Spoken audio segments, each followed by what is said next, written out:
Here we are. Question 3 from our summer around the poolside chats. I'm sure that you'll put some pool action around us. I'm very excited about pools.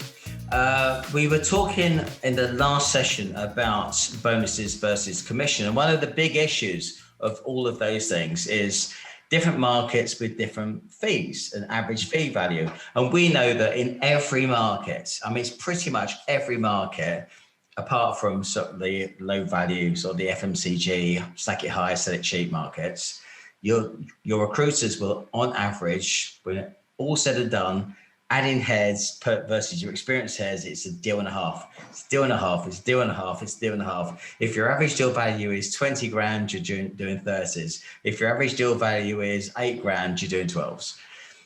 So, Dean, how do you adjust for this, given you might have teams working in the US where their average deal values could be 30, 40 grand, and for the same people working in Europe, it might be 17 grand, and in the UK it might be 10, 12. How do you pay for that? I think you've got to balance it more on not just in terms of what percentage you're paying on those fees and in terms of the deal value, because if you're talking about in country, in America, you're paying more on a basic salary on average. You're paying more in emoluments. The litigious nature of the whole environment there means that you're going to have to be more on board with having your legals right, and everything else has got to be super belts and braces. So I think the actual cost to your business is quite high. And yes, it's great to be there and whatever else, but then it's also easier to do business there. So not only are you getting no competition, right? Well, for British recruiters, no competitions, because the Americans don't really offer any competition in that space, right? They don't recruit like we recruit. But I also think that relationship's nicer. The American business understands recruitment. They understand it's a professional service. They understand what they want. They will form relationships. They will give good specifications. They will spend time nurturing those relationships without worrying about HR or internal recruiters or whatever else, because they realize to grow any business, you need good talent. And the better your people and the faster you are to the punch, a few percent here or there is never going to counter what you're going to make from a good individual, right? So I think they get it. So it's quite a nice market. So I think you do need to look at the amount of deals that they do. And going back to one of the other videos that we did, and you talked about bonuses versus commission, this is definitely where the bonuses would work well.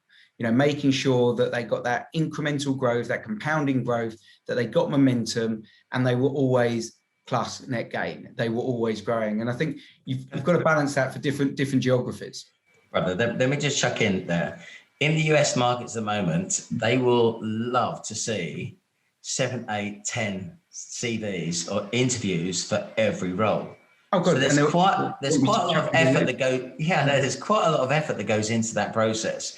Also, the clients will talk to you about literally anything, and deciphering what is a real opportunity versus spoof is hard work.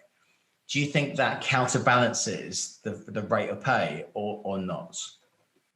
I don't, and the reason being is if you're a recruiter worth his salt or her salt, then if you can't qualify a vacancy properly and you start prioritizing working BC vacancies, then you're not a recruiter worth salt. You're not worth paying a decent amount of money. You know, that's your job.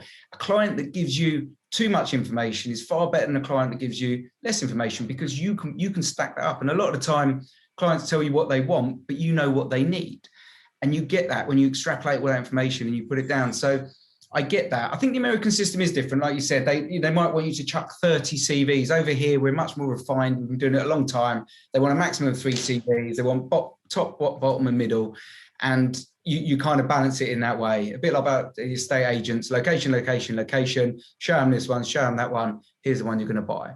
It's a bit different out there. And I think that's because they've got this work ethic where they want everybody to have worked really hard for the deal. And so I think that part of it, you can process, you can create a process, you can have those standard operating procedures to ensure that they get more CVs, that they get, but you know as a great recruiter who they're going to hire, right? You should have that down to that 1 or 2 they're going to hire. They're either going to hire him or her, and it will come down to what I say. And that's the job as a recruiter. Now, if you're not doing that in the UK or Europe or America, you're not worth your salt. You can go and sit on delivery, you can go and resource, you can go and do this. But if I've got a recruiter that I'm going to pay serious money to, they better be spot on with those things. I love that. I also love the idea of this being that whole bonus led, how many deals you do, fulfillment, and what does it cost to do those deals? That'd be special. Mate, as ever, you always nail it. Thank you very much for your time. Hopefully I'll see you soon. Will do.